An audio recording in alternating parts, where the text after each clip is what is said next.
नमस्ते दोस्तों, आप सबका एक बार फिर से स्वागत है आपके अपने YouTube चैनल सत्य सनातन में। जैसा कि हमने कहा था कि सनातन हाट पर आपका छोटा जो मंदिर मॉडल है वो जल्द ही उपलब्ध हो जाएगा। ये उपलब्ध हो चुका है और उसका लिंक मैं डिस्क्रिप्शन और पिन कमेंट में दे रहा हूं। सबसे पहले आप बधाई के पात्र हैं कि जितने भी एंटी नेशनल्स थे उनकी आने वाली फिल्मों को आपने फ्लॉप कराया। जितने भी एंटी हिंदू और हिंदू फोबिया से लैस फिल्में थी उन सबको भी आपने फ्लॉप कराया है। शेम शेरा इसका एक नया उदाहरण है। लेकिन एक फिल्म आने वाली है जिसका नाम है दोबारा। अपनी बेइज्जती कराने के लिए दोबारा तापसी पन्नू मैदान में है। इससे पहली फिल्म उसकी थी थप्पड़ और उसके बाद में एक और फिल्म आई थी, उसका तो नाम भी याद नहीं है लोगों को क्योंकि वो सिनेमा तक नहीं पहुंच पाई थी। उसका भी वही हशर हुआ था। लेकिन ये मोहतरमा और इस फिल्म का जो डायरेक्टर है यानी कि अनुराग कश्यप और इसकी जो प्रोड्यूसर है एकता कपूर और इसको इस पाप में धकेलने वाला यानी कि पहली इसके साथ फिल्म बनाने वाला इस प्रकार की वो थी मुल्क यानी कि जो अनुभव सिन्हा है। इन सब के विषय में मैं लगातार आप लोगों को बताऊंगा कि क्यों हमने दोबारा फिल्म का बायकॉट करना है। अनुभव सिन्हा वो व्यक्ति है जिसने मुल्क फिल्म ला करके ना केवल हिंदुओं की भावनाओं को आहत किया बल्कि हिंदू कटघरे में खड़ा करके उनको एक आतंकवादी की तरह प्रस्तुत करने का कार्य किया था।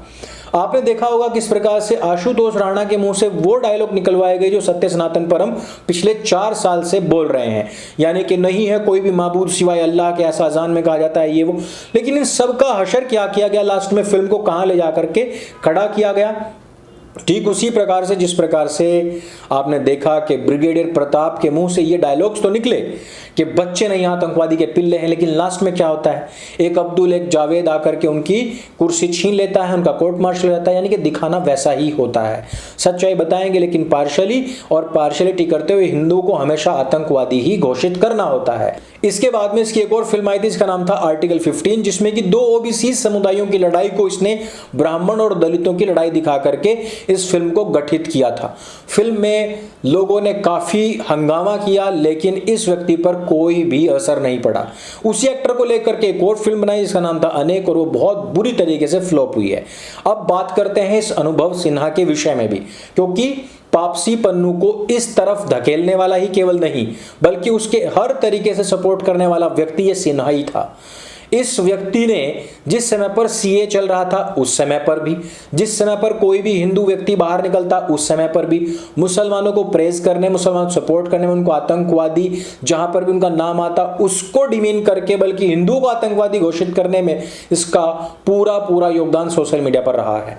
अब बात करते हैं दोबारा के डायरेक्टर की, यानी कि जो अनुराग कश्यप है। अनुराग कश्यप इससे पहले भी बहुत सारी ऐसी फिल्में बना चुका है जिसमें कि वो हिंदुओं को मॉक कर चुका है, हिंदुओं को पूरी तरीके से आतंकवादी दिखा चुका है। साथ ही साथ ये सोशल मीडिया पर भी हिंदुओं को लगातार गाली देता हुआ आपको मिल जाएगा।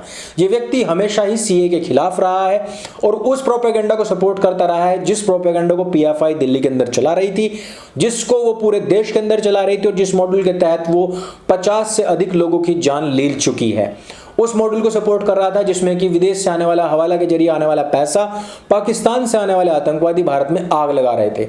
उसी दौरान जेएनयू में भी एक कांड हुआ था और जिसमें कि उस समय पर दीपिका पादुकोण गई हुई थी और रॉ के एक पूर्व अधिकारी ने अभी इस बात का खुलासा किया है कि दीपिका पादुकोण वही दीपिका पादुकोण जिसका पति आज के तारीख में गरीबी के चलते बेचारा नंगे हाल फटे हाल होकर के निर्वस्त्र होकर के फोटो वाटो खिंचवा रहा है। और ये सारा श्रेय आप लोगों को जाता है कि जो आप कह रहे थे कि बॉलीवुड नंगा हो चुका है। अब रणवीर सिंह ने बता ही दिया कि हाँ भाई पूरी तरीके से नंगा हो चुका है, हमारी फिल्में बिल्कुल नहीं चल रही हैं, सारी फिल्में फ्लॉप हो रही है और नंगे फोटोज खिंचवा करके हमने अब दाल रोटी चलानी पड़ रही है।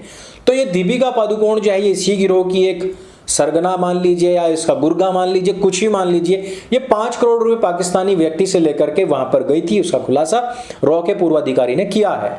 अब आप देखिए कि अनुराग कश्यप के जो ट्वीट्स हैं वो सारे एंटी हिंदू, एंटी नेशनल हैं और साथ ही साथ उन हिंदुओं के भी खिलाफ है जिनको कि हम लोग पाकिस्तान से, अफगानिस्तान या बांग्लादेश से लेकर के आए थे, क्योंकि उनके वहां पर उन देशों में उनको गैर मुसलमान बोलकर क्या तो कन्वर्ट किया जा रहा था या तो मारा जा रहा था। अधिकतर वो हिंदू हैं जो कि दलित समुदाय से संबंध रखते हैं। अब आप खुद सोच सकते हैं कि अनुराग कश्यप की जो विचारधारा है, जो मानसिकता है वो किस तरफ जाती है। अगला नंबर आता है इसी तापसी पन्नू का। तापसी पन्नू उस समय पर भी जेएनयू के साथ खड़ी हुई थी जिस समय पर के जेएनयू के ऊपर कार्रवाई चल रही थी, जिस समय पर के भारत विरोधी नारे लग रहे थे, हिंदुत्व विरोधी नारे लग रहे थे, हिंदुओं की कब्र खोदेगी इंशाअल्लाह के नारे लग रहे थे। उस समय पर ये अली फजल के साथ में खड़ी हुई, भारत के खिलाफ खड़े हुए लोगों के सपोर्ट में खड़ी हुई थी। ये मोहतरमा वो है जिन्होंने थप्पड़ जैसी एक फिल्म बनाई और जिस फिल्म में इन्होंने बिना किसी कारण के पूरे परिवार को तोड़ देने की सीख देने का कार्य किया है। मुल्क में भी इन्होंने एक अच्छी खासी भूमिका अदा की थी। और मुल्क फिल्म जो है वो ना केवल एक फिल्म है बल्कि ये एक मॉडिफाइड विचारधारा है जिसके तहत हिंदुओं को किस प्रकार से आतंकवादी दिखाया जाए और आतंकवादी समुदाय को किस प्रकार से एकदम से पीड़ित, दबित, कुचलित दिखाया जा सके। जिन लोगों की पूरी कौम आज आतंकवादी संगठनों के साथ में जुड़ी हुई है उन लोगों को ये लोग बड़े प्यारे, सॉफ्ट से, क्यूट से दिखाने में लगे हुए थे। यही नहीं, तापसी पन्नू वैसे तो कहा जाता है कंगना रनावत की एक सस्ती कॉपी है, ऐसा ही एकता कपूर ने अपने एक बयान में सिद्ध भी कर दिया जब वो इसका प्रमोशन करने के लिए आई थी। लेकिन ये महिला हमेशा ही, जैसे कि कंगना रनावत कभी पर भी कोई हिंदुत्व के पक्ष में बात करेगी तो इसके विरोध में जाकर के बात करेगी। अगला नंबर आता है एकता कपूर का, यानी कि जो इस पूरे गिरोह की सबसे बड़ी सरगना है। जिस प्रकार से सारे के सारे कोठावाचकों का सरगना एक ही है यानी कि मुरारी पापी, उसी प्रकार से सबके ऊपर बैठी हुई है एकता कपूर। एकता कपूर के बहुत सारे वेब सीरीज आजकल चल रहे हैं जिसमें कि सॉफ्ट पॉर्न दिखाया जाता है। भारत में जब से पॉर्न को बैन किया गया है उसके बाद से एकता कपूर की चांदी हो गई है। इसने आल्ट बालाजी, उल्लू पुल्लू, पता नहीं कितने सारे इसके एप्लीकेशंस चलते हैं और उन सब पर ये सॉफ्ट पॉर्न प्रस्तुत करने वाली बहुत सारी वेब सीरीज बना चुकी है। वेब सीरीज बनाए अलग बात है, लेकिन ये एक इसकी वेब सीरीज आई थी XXX शायद, और इस पर हमने पहले वीडियो बनाया था कि जिस समय पर इसके खिलाफ स्टैंड लिया था हिंदुस्तानी भाव ने एक मुद्दा उठाया था और उस मुद्दे में उन्होंने बताया था किस प्रकार से इसकी एक वेब सीरीज के एपिसोड में भारतीय आर्मी को दिखाया गया था जिसमें कि आई थिंक वो आर्मी पर्सन को पिटाई करती है, उसकी वर्दी का अपमान करती है और पता नहीं और क्या क्या करती है। उसके विषय में पुराने जो वीडियोस हैं या आर्टिकल्स हैं हम टेलीग्राम पर दे देंगे। लेकिन यह महिला यहीं पर नहीं रुकती है, इसकी बहुत सारी फिल्में, इसके बहुत सारे वेब सीरीज ऐसे हैं जिसमें कि हिंदू देवी देवताओं का खूब अपमान होता है। वैसे अपमान की बात को लेकर के आप ये मत भूल जाना कि मैं लाल सिंह चड्ढी के विषय में नहीं बोलूंगा, डंकी और पठान के विषय में नहीं बोलूंगा, एंड में सबका नंबर आएगा बारी बारी से। तो एकता कपूर अपने हर वेब सीरीज में इस प्रकार की चीजें दिखाती हैं कि जो हिंदू महिलाएं होती हैं वो ऐसी होती हैं कि वो उनके अंदर जो है काम वासना बहुत ज़्यादा हो जाती है और वो बाहर के लोगों के साथ में भी संबंध बनाती हैं। यानी कि मंगलसूत्र दिखाएगी, उनको मांग में सिंदूर भी दिखाएगी, लेकिन पराये पुरुषों की तरफ आकर्षित होती हुई और वो भी बेतरतीब तरीके से, मतलब एक वैश्य से भी बुरी तरीके से वो दिखाना का उसमें पूरे चित्रांकन, फिल्मांकन किया करती है।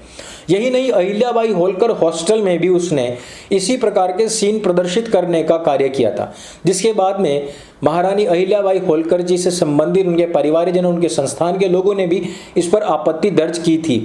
एकता कपूर एक ऐसी महिला है जिस पर हमेशा से आपत्तियां दर्ज होती आई हैं, लेकिन इस महिला को कभी शर्म नहीं आती है और इस फिल्म को भी ये प्रोड्यूस करने के लिए आ चुकी है। इस प्रकार से हम इस फिल्म में जितने भी लोगों को जुड़े हुए देखते हैं, चाहे वो अनुराग कश्यप हो, चाहे वो तापसी पन्नू हो, चाहे वो एकता कपूर हो और चाहे इन सब के पीछे खड़ा हुआ अनुभव सिन्हा, तो इन लोगों की ये पोल पट्टी है। तो भाई कितने सारे कारण नहीं है क्या इस फिल्म को बायकॉट करने के, और मैंने बता दिया है कि सेम कॉपी है मिराज की, तो आप चाहें तो उसको भी देख सकते हैं।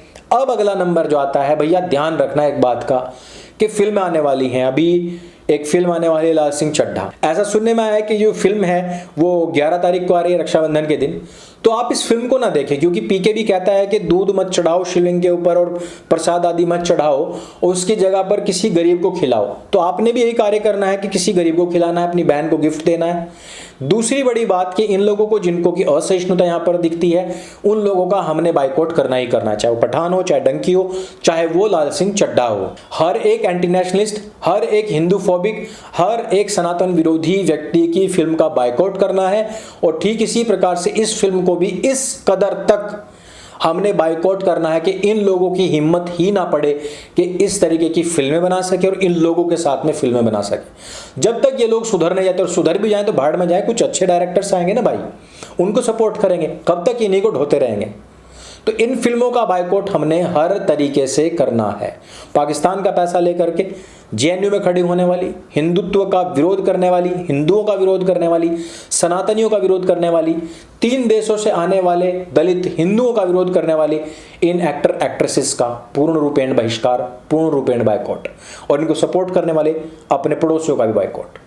तो इस वीडियो में सिर्फ इतना ही। ये वीडियो अगर आपको अच्छी लगे, जानकारी से भरपूर लगे, तो उसको सबके साथ में शेयर अवश्य करें। सनातन हाट पर आप इसी प्रकार से अपना प्यार देते रहें, अपना साहित्य खरीदते रहें, पढ़ते रहें। मेरे संग बोली सत्य सनातन वैदिक धर्म की जय। जय हिंद, वंदे मातरम।